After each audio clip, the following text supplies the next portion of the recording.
Friday, April 18th. Essential employees should check with their supervisors for further reporting instructions. All FSU athletic events in Tallahassee are canceled through Sunday. At approximately 11:50 a.m. Thursday, April 17th, a gunman opened fire on the main campus of Florida State University in Tallahassee, shooting multiple individuals in the vicinity of the Student Union building. FSU police responded immediately, engaged, neutralized, and apprehended the shooter. 2 victims of the deceased are deceased, and 5 individuals have been transported to a local hospital with gunshot wounds. The shooter has also been transported to a local hospital. The 2 deceased are not students. The shooter is believed to be a current FSU student. I do not have additional information on the shooter's identity at this time. Students who need assistance can go to the Donald L. Tucker Center, where the university is providing counseling, health care, and other support services.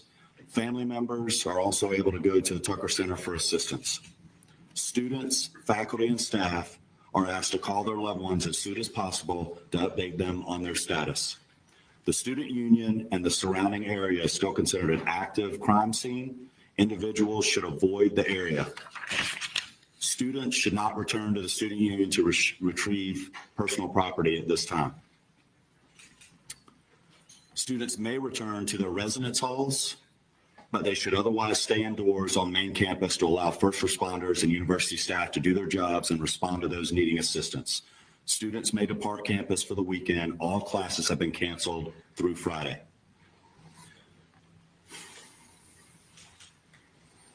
Before I turn this over to Chief Revel, I want to thank all the brave men and women of the FSU PD for responding immediately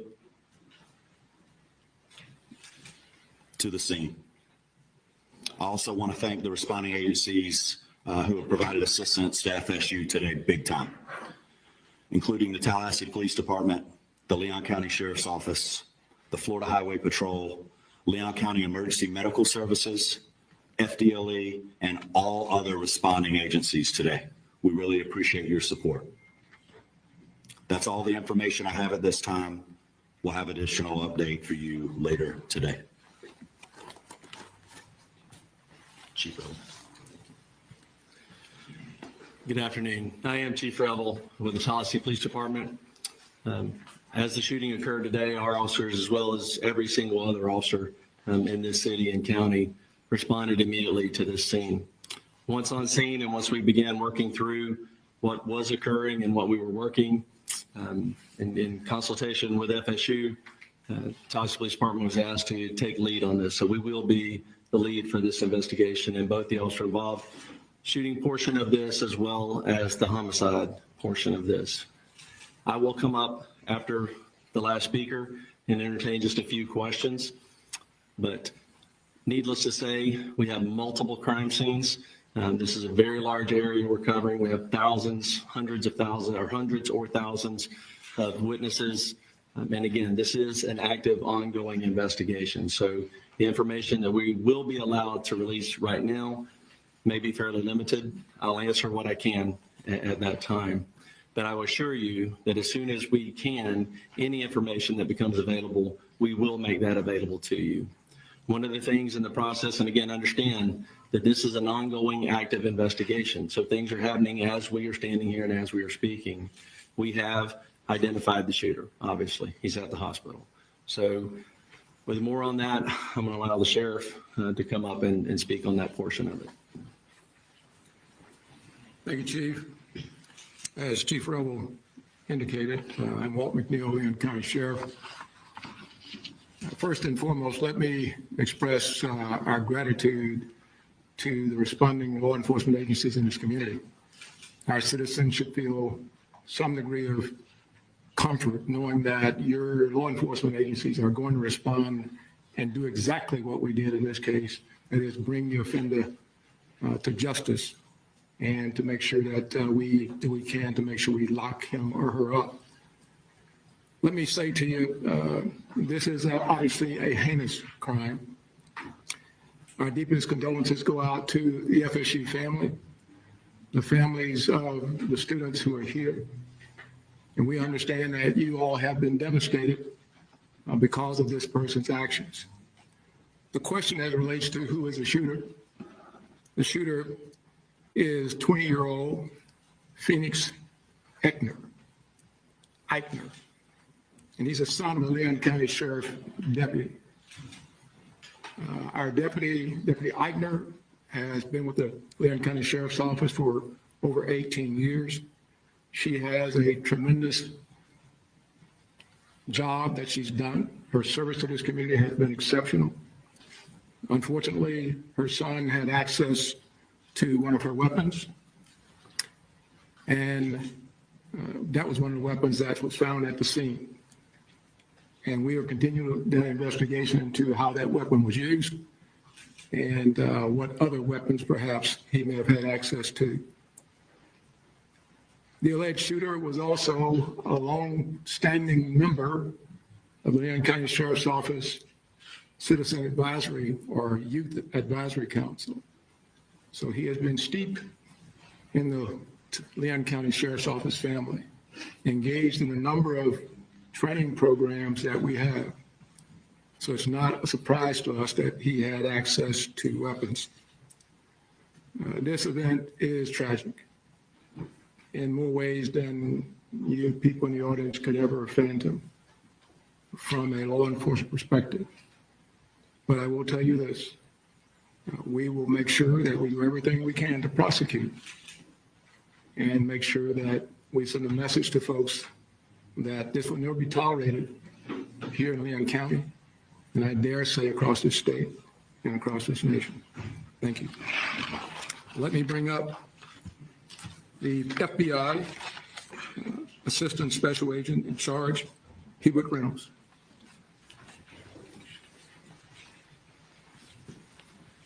Good afternoon. My name is Hubert Reynolds, and I'm the acting special agent in charge of the Jacksonville field office. I want to echo those standing with me, what a horrific crime this is, and we stand with you fully. We have an office here in Tallahassee, and we are fully engaged with providing any resources that we can bring to bear to help with this investigation moving forward. We've established a digital tips media line where you can upload photos, videos prior to and during the incident. If you're there from social media, please upload all of that. I will give you now the website address. You can upload any tips to www.fbi.gov/FSU shooting. Again, that's www.fbi.gov/FSU shooting. I want to assure you that we are going to bring every available resource to be able to help the community and the local people here. Thank you.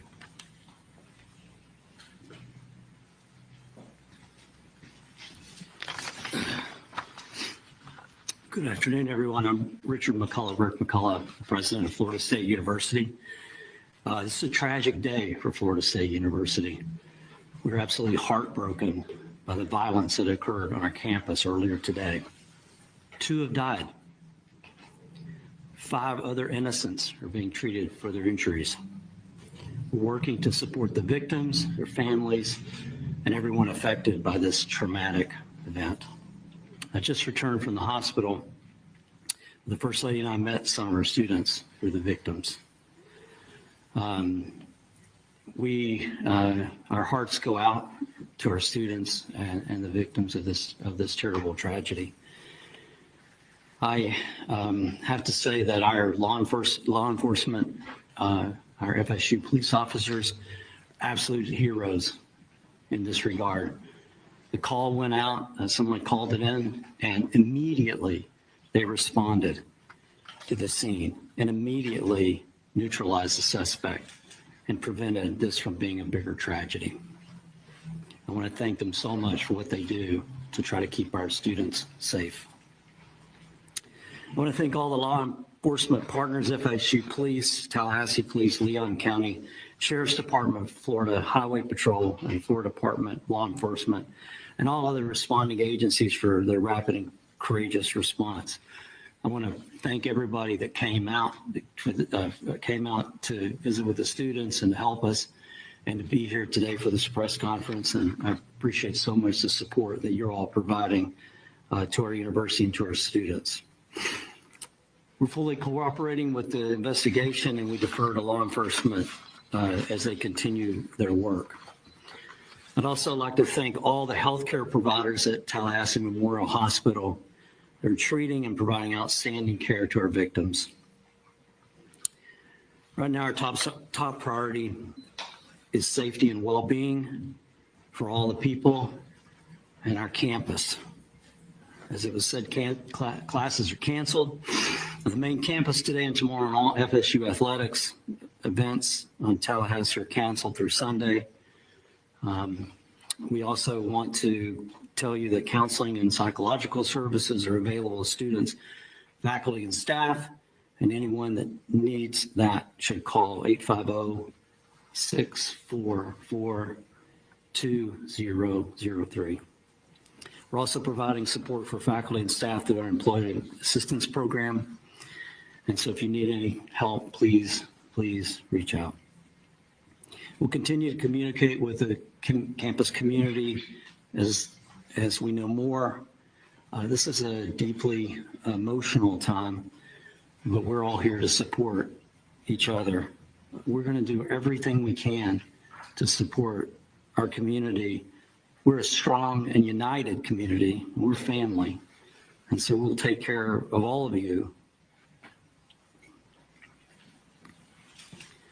And we'll get through this together. Thank you. All right, at this time, we will take a few questions. Let me just reiterate, this was a massive response of law enforcement personnel. Our federal, state, local partners have continued to build relationships that long preceded this event. And that came into great play today in the seamless way that we all came together to work these events. But I know you'll have some specific questions. I will tell you right now, we are not going to talk about the victims other than the fact that there are 6 of them, two additional deceased, and then the suspect. So 9 total persons. 9 total persons. Yes, sir. Have you all been able to talk to the suspect at all? Any idea about motive? The suspect invoked his rights not to speak to us. Chief, do we know if the weapon that was used was his parents' service weapon? And if so, what are the rules around storing service weapons? Right. No, that's a good question. This weapon was a weapon that the deputy previously used. A lot of times, many agencies, mine included, when we transition to a new handgun, the officers are allowed to purchase the handgun they used prior. And correct me if I'm wrong, Sheriff, but I believe that's the case here. This was a handgun that deputy used prior to them transitioning to a new handgun, and so it was her personal handgun. Is she put on leave or? The sheriff would have to speak to that. We will do a thorough investigation to look at all aspects of it. There's no calls right now that we're aware of that require to be placed on any kind of suspension or otherwise. Yes, ma'am. We've been hearing stuff that it was a deputy who was a school resource officer. Is that true? That is correct. Chief, those injured, those killed, are any of those members of law enforcement? I'm sorry? And so anyone who died in the shooting or was injured in the shooting, were any of them members of law enforcement, whether it be the... No, they were not. They were not. Yes, sir. When law enforcement arrived, did the suspects engage them or did he surrender immediately? No, they challenged him and ended up shooting. He did not comply with commands and was shot. Did he fire officers? I do not believe he fired at officers. We've heard that Phoenix may be autistic. Are you able to confirm that detail? I do not have that detail. Is there an idea of the victims yet? I'm sorry? An idea of the victims? We're not releasing any of the victim information at this time. Was the officer aware of any behavioral conditions or concerns or threats prior to this incident? We were not. How quickly did officers arrive on scene from the the 911 call to when they engaged the suspect? We will get you that information. I don't have that currently. I assume that would be a question that was asked, but I mean, it was almost immediately. That FSU, obviously this is their campus and they patrol it very well. So they were on scene almost immediately, engaged almost immediately. And then everyone else, again, was a massive, very quick response. I know you said that the two deceased were not students. Do we know of those 5 that were injured or any of them students? Again, we're not releasing any information on the students on the victims at this point. Specifically, what firearm did he use? I'm sorry? What kind of firearm was he using? It was a handgun. What kind of handgun? I don't know what type of handgun that was. It was probably a 40. I don't know. Chief, I heard a report that a shotgun was also recovered on campus. Was that used in the shooting? We do know that he had a shotgun with him. We have not confirmed anyone was shot with a shotgun at this point. But again, that could change as there are hundreds and hundreds of witnesses.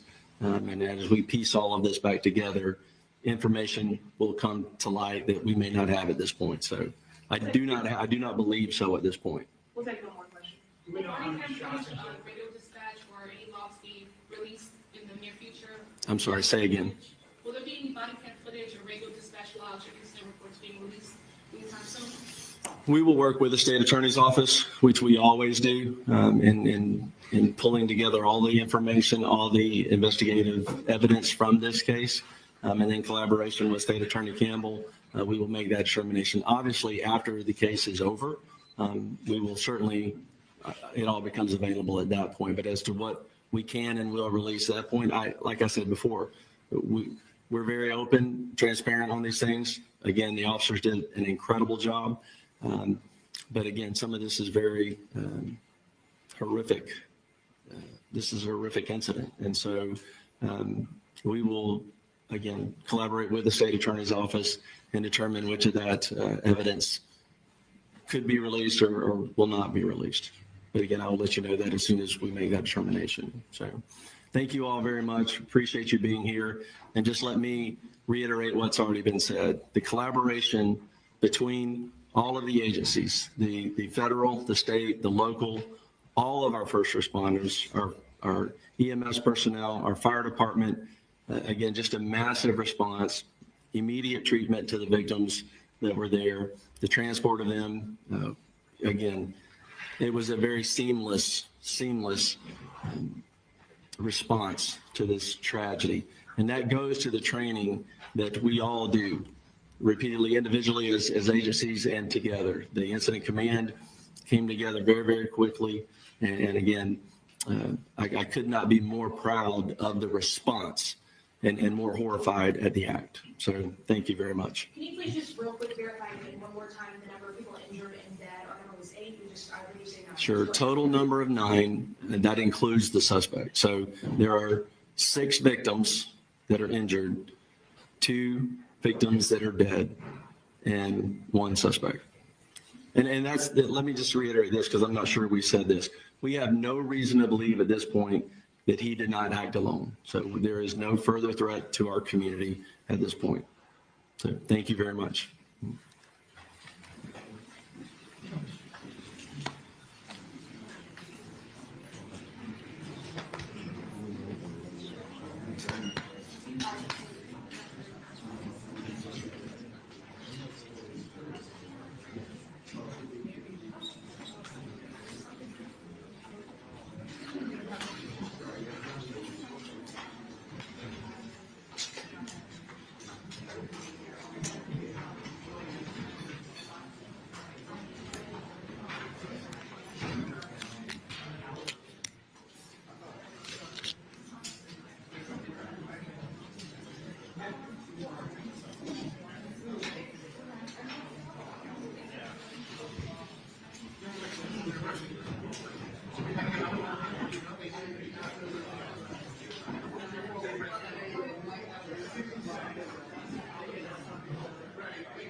Hey, Anthony, can you tell editors to grab the socks from the question about the weapon that was used? I believe it was the second question, the one that I asked.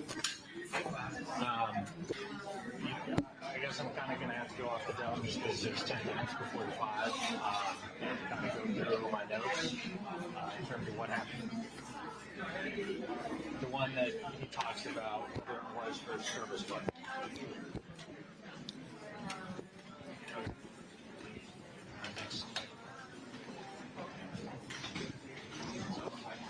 Yeah, that's part of the reason for the time. Right. Do you want us to keep these on or return them? Yeah. Thank you.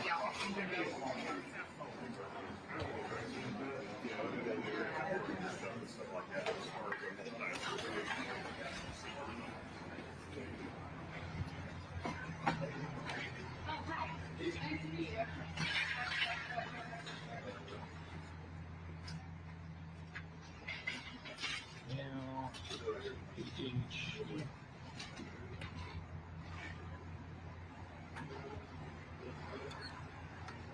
Lawrence.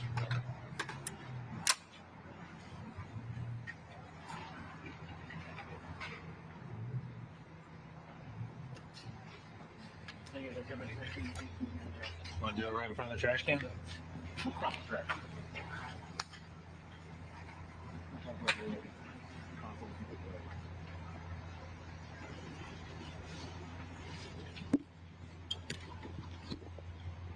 Trash can's not a metaphor for anything.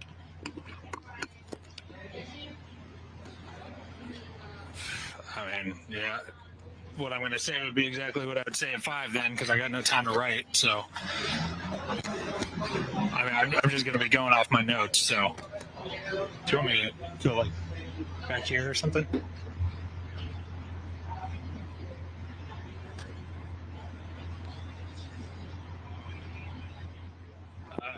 Wait, no.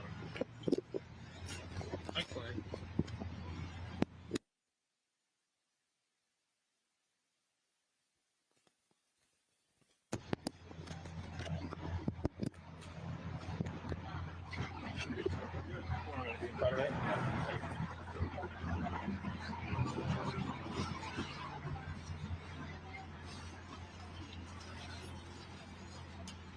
All right. Did you get the sock?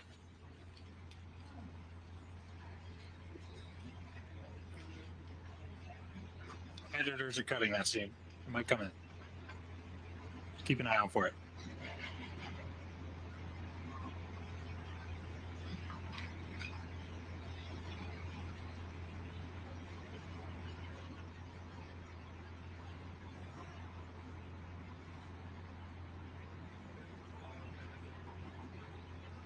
Yeah, obviously this is a really difficult scenario and emotions are fresh, they're running high.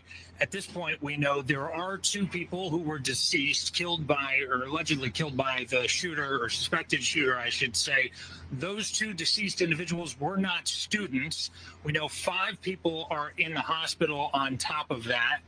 We don't know whether those are students or not. The police chief would not clarify that detail. We also know that the shooter is in the hospital, and he has been identified as 20-year-old Phoenix Eichner. We also learned that Eichner is the son of a Leon County Sheriff's deputy, and that deputy has been on the force for 18 years. I asked Sheriff Walt McNeil whether we knew where he got access to this firearm. Obviously, you need to be 21 in the state of Florida to purchase both long guns and pistols. The weapon used in this case was a pistol.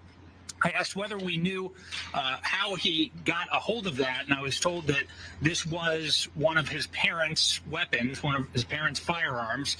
I also asked whether that weapon was his parents' service weapon. I was told that it was not her active service weapon, but it was one that she had previously been issued by the sheriff's office. The sheriff says, as of right now, he doesn't have any reason to believe that that deputy needs to be suspended, though this is obviously an active investigation, and They're going to be looking into how exactly he got access to this weapon, whether it was improperly stored or something of the sort that could potentially warrant some consequences for the parent. I'm told that Eichner has taken his right to remain silent. He's not giving any details in terms of why he did this. We're going to be back here in just a couple minutes on Action News Jackson 5 and go over more of these details and bring you some of the sound from the press conference today. For now, for local coverage and count on live in Tallahassee, I'm Jake Stelfan, Action News Jacks.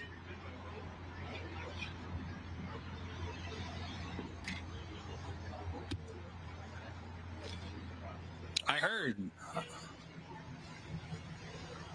Let me know when we got that shot, because I'm going to toss to that shot. I'm talking to you.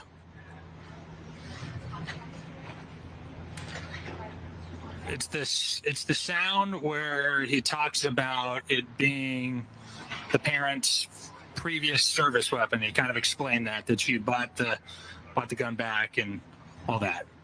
I believe it's the second question. It was the Tallahassee Police Chief, Lawrence Revel, who answered the question.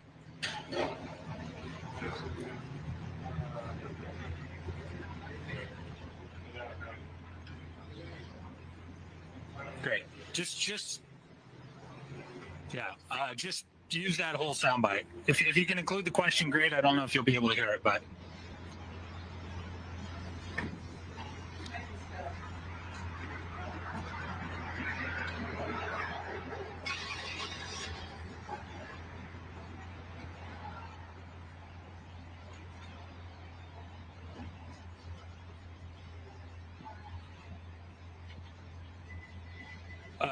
Are you rolling on the bobble? Should I? I don't think I was bobbling.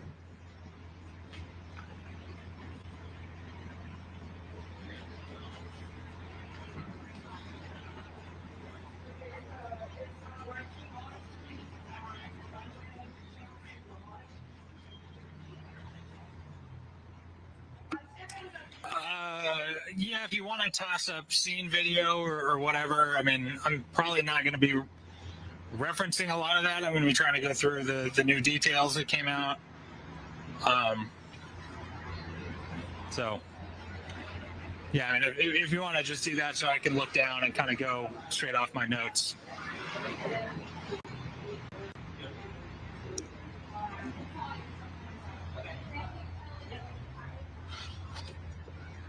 Dude, when are we going to have time to cut anything?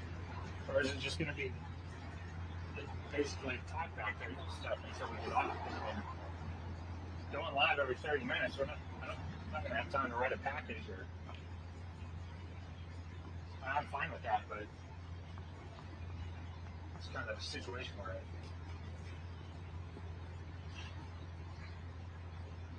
I mean, we could run back to the car, grab our laptops and stuff, and try to work out of there. At least cut shots or something.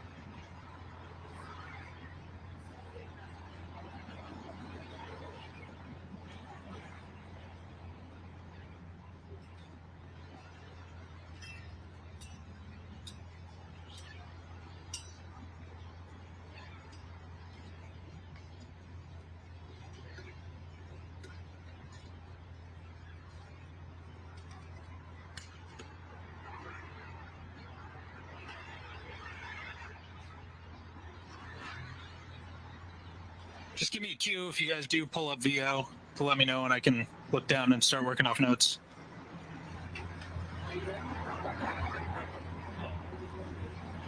And let me know if for some reason the SOT doesn't come in. It should, but SOT's in. Fantastic.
Yeah, and you went over a lot of it, the biggest being not only how many people lost their lives in this and how many are still in the hospital, 5 still in the hospital, unclear whether or not those are students.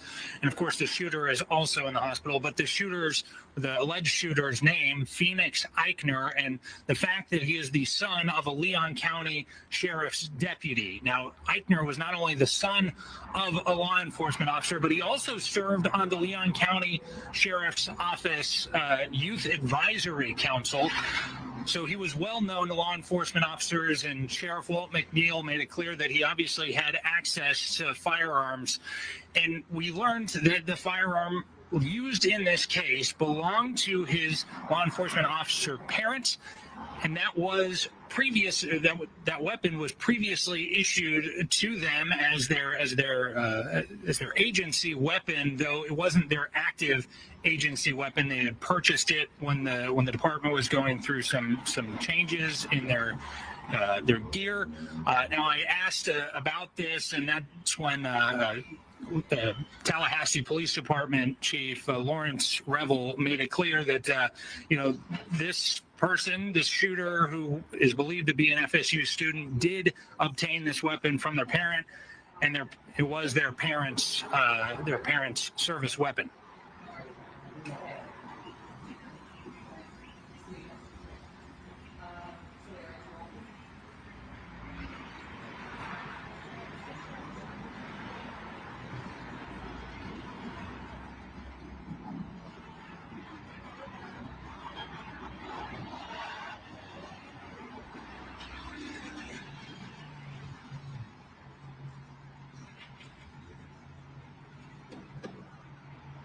Now, I also asked Sheriff Walt McNeil whether that deputy could face any disciplinary action, suspension, or potentially even charges for improper storage of a firearm.